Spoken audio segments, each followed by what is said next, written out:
ಎಲ್ರಿಗೂ ನಮಸ್ಕಾರ. ಗಳಿಸಿದ ಪದವಿ ಬಳಸಲಾಗದೆ ಅಳಿಸಿ ಹೋಗುತ್ತಿದೆ ಓದಿದ್ದೆಲ್ಲ. ಬೆಳೆಸಿದ ದೇಹ ದುಡಿಸಲಾಗದೆ ಕರಗಿಸುವ ಕಸರತ್ತು ಜಿಮ್ನಲ್ಲಿ, ಗಾರ್ಡನ್ನಲ್ಲಿ, ರೋಡಲ್ಲಿ, ಇನ್ನೆಲ್ಲೆಲ್ಲ. ಬಂಧುಗಳೇ, ಈಗ ಏನಾಗ್ತಾಯಿದೆ ಅಂತ ಹೇಳಿದ್ರೆ, ನಾವು ಕಲಿಯೋದೇ ಬೇರೆ, ಕಲಿತ ನಂತರ ಮಾಡೋದೇ ಬೇರೆ. ಇಂಜಿನಿಯರ್ ಆಗಬೇಕಂತ ಹೇಳ್ತಾರೆ, ಇಂಜಿನಿಯರಿಂಗ್ ಓದ್ತಾರೆ, ಆಮೇಲೆ ಇಂಜಿನಿಯರಿಂಗ್ ವೃತ್ತಿಯನ್ನು ಬಿಟ್ಟು ಇನ್ನೇನೋ ಬಿಸ್ನೆಸ್ಸು ಅದು ಇದು ಮಾಡ್ತಾರೆ. ವೈದ್ಯರಂಥ ವೈದ್ಯವನ್ನು ಸಾಕಷ್ಟು ಶ್ರಮಪಟ್ಟು ಓದ್ತಾರೆ, ಕೊನೆಗೆ IAS IPS ಅಂತ ಅದ್ರ ಬೆನ್ನತ್ತಿ ಹೋಗ್ತಾರೆ. ಹೀಗೆ ನಡೀತಾನೇ ಇರೋದು. ಅಂದರೆ ಗಳಿಸಿದ ಪದವಿ ಬಳಸಲಾಗದೆ ಓದಿದ್ದೆಲ್ಲ ಅಳಿಸಿ ಹೋಗ್ತಾ ಇದೆ. ಅದೇ ರೀತಿ ಇನ್ನು ದೇಹವನ್ನು ಸಾಕಷ್ಟು ಕಷ್ಟಪಟ್ಟು ಬೆಳೆಸ್ತೀವಿ, ಆದರೆ ಅದನ್ನು ಸರಿಯಾಗಿ ದುಡಿಸ್ಲಿಕ್ಕೆ ಆಗದೆ, ನೋಡಿ ಮುಳ್ಳು, ದುಡಿಸ್ಲಿಕ್ಕೆ ಆಗದೆ ಮುಳ್ಳು, ನಾವು ಅದನ್ನು ಬೆಳೆಸಿದಂಥ ದೇಹವನ್ನು ಕರಗಿಸ್ಲಿಕ್ಕೆ ಜಿಮ್ನಲ್ಲಿ ಕಸರತ್ತು ಮಾಡ್ತೀವಿ.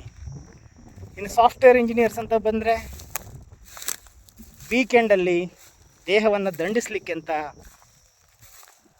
ಎಲ್ಲೆಲ್ಲೋ ಟ್ರೆಕ್ಕಿಂಗ್ ಹೋಗ್ತಾರೆ, ಇನ್ನೆಲ್ಲೋ ಜಿಮ್ಗಳಲ್ಲಿ ಹೋಗಿ ನಾನಾ ಕಸರತ್ತು ಮಾಡ್ತಾರೆ.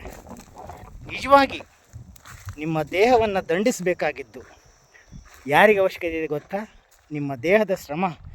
ವರ್ಷದಲ್ಲಿ ಕೆಲವು ದಿನಗಳಾದರೂ ರೈತನಿಗೆ ಮೀಸಲಿಟ್ಟರೆ, ಯಾವ ರೈತ ಇವತ್ತು ಸಂಕಷ್ಟದಲ್ಲಿದ್ದಾನೆ, ಲೇಬರ್ ಇಲ್ಲದೆ ಸರಿಯಾದಂಥ ಜಮೀನು ಇದ್ದರೂ ಸಹಿತ ಬೆಳೆಯನ್ನು ಬೆಳೀಲಿಕ್ಕಾಗ್ದೇ ಲೇಬರ್ ಕೊರತೆಯಿಂದ ಅವನು ಬೆಳೆಯೋದನ್ನು ನಿಲ್ಲಿಸಿದ್ದಾನೆ, ಸುಸ್ತಾಗಿದ್ದಾನೆ ಅವನು.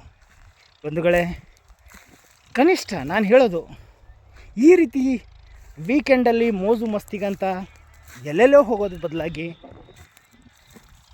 ಕೆಲವು ಬಲ್ಲ ಮನಸ್ಸುಗಳು ಅಥವಾ ಬುದ್ಧಿವಂತ ಮನಸ್ಸುಗಳು ತಮ್ಮ ಜೀವನದ ಕೆಲವು ಕ್ಷಣಗಳು, ಅಂದರೆ ವರ್ಷದ ಕೆಲವು ದಿನಗಳಾದರೂ ರೈತನಿಗೆ ಮೀಸಲಿಟ್ಟು ಅವನ ಜಮೀನಲ್ಲಿ ಹೋಗಿ ನಿಮ್ಮ ಶ್ರಮವನ್ನು ವ್ಯರ್ಥ ಮಾಡದೆ ಅಲ್ಲಿ ಹಾಕಿದರೆ ಖಂಡಿತವಾಗಿಯೂ ನಿಮಗೂ ಒಳ್ಳೆಯದಾಗುತ್ತೆ, ಮತ್ತು ರೈತನ ಮುಖದಲ್ಲಿ ಮಂದಹಾಸ ಮೂಡುತ್ತೆ.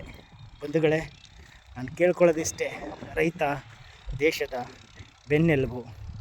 ಅವನು ಬೆಳೆದರೆ ಮಾತ್ರ ಇಡೀ ಜಗತ್ತು ಅನ್ನ ಊಟ ಮಾಡೋದು. ಮುಂದೊಂದು ದಿನ ಇದಕ್ಕೆಲ್ಲ ಒಂದು ಅಂತ್ಯ ಬರಲಿದೆ.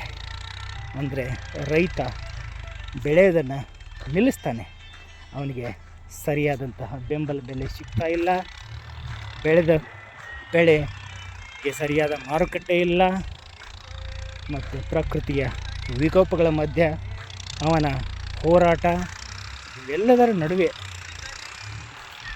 ಕೆಲವೊಂದು ಸಲ ಏನಂತಾನೆ, ಯಾಕಪ್ಪ ಬೇಕಾ ಈ ಕೃಷಿ ಅಂತ ಅಂದ್ಕೊಂಡು ತಾನು ನಿಲ್ಲಿಸಿದ್ದಾನೆ. ನೋಡಿ, ನಮ್ಮ ತಂದೆನೂ ನಮ್ಮನ್ನು ಆಸ್ತಿಯನ್ನಾಗಿ ಬೆಳೆಸಿದರು, ಓದಿಸಿದ್ರು ನನ್ನನ್ನು. ಆದರೆ ಜಮೀನನ್ನು ಹಾಗೆ ಅವರಿಗೆ ಮಾಡಲಿಕ್ಕೆ ಆಗಲಿಲ್ಲ. ಕಾಲಾಂತರದಲ್ಲಿ ವಯಸ್ಸಾದ ಮೇಲೆ ಅವರಿಗೆ ಜಮೀನನ್ನು ಮಾಡಲಿಕ್ಕೆ ಆಗದೇ ಅದು ಹಾಗೆ ಪಾಳು ಬಿತ್ತು. ಅಂದರೆ ಅದು ಫಲವತ್ತತೆಯನ್ನು ಕಳ್ಕೊಂಡಿತು, ಜೊತೆಗೆ ಹಣಕಾಸಿನ ಸಮಸ್ಯೆ ಎದುರಾಯಿತು, ಹಾಕಿದ್ದು ಕೈಗೆ ಬರ್ತಿರಲಿಲ್ಲ. ಹೀಗಾಗಿ ಇಲ್ಲಿ ಸುಮಾರು ಒಂದು 8 ಎಕರೆ ಜಮೀನು ಹಾಗೆ ಸುಮಾರು ವರ್ಷಗಳವರೆಗೆ, ನಾನು ಕಂಡಂತೆ 40 ವರ್ಷಗಳಿಗಿಂತ ಹೆಚ್ಚು ಈ ಜಮೀನು ಹಾಗೆ ಬಿದ್ದಿದೆ.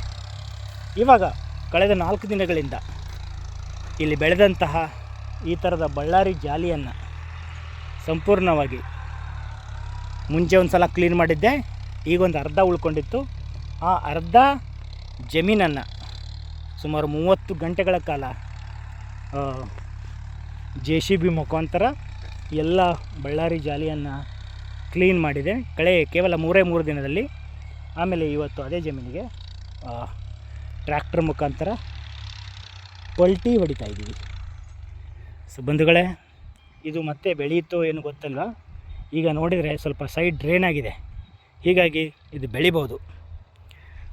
ನೋಡೋಣ, ದೇವರ ಕೃಪೆ ಇದ್ದರೆ, ಭಗವಂತನ ಆಶೀರ್ವಾದ ಇದ್ದರೆ ಇಲ್ಲಿ ಮತ್ತೆ ಆ ಹಿಂದಿನ ವೈಭವ ಮರುಕಳಿಸಲಿ ಅಂತ ಹೇಳ್ತೀನಿ. ಅದಕ್ಕೆ ಇನ್ನೊಮ್ಮೆ ಯಾರ್ಯಾರು ಈ ಟ್ರೆಕ್ಕಿಂಗು ಅಂತ ಎಲ್ಲ ಜಿಮ್ಮು ಅಲ್ಲಿ ಇಲ್ಲಿ ಅಂತ ಏನೇನು ದೇಹವನ್ನು ದಂಡಿಸ್ತೀರ, ದಯಮಾಡಿ ಅದನ್ನು ರೈತರಿಗಾಗಿ ಮೀಸಲಿಟ್ಟರೆ ಒಂದು ಒಳ್ಳೆಯ ಕೆಲಸದಲ್ಲಿ ತಾವು ಭಾಗಿಯಾದಂಗಾಗುತ್ತೆ. ದೇಶದ ಬೆನ್ನೆಲುಬಾದಂಥ ರೈತನಿಗೆ ನಿಮ್ಮದೊಂದು ಕೈ ಜೋಡಣೆಯಾಗುತ್ತೆ. ಎಲ್ರಿಗೂ ಒಳ್ಳೆಯದಾಗಲಿ. ಇದು ನನ್ನ ಅನಿಸಿಕೆ, ಯಾರು ತಪ್ಪು ಭಾವಿಸಬಾರ್ದು.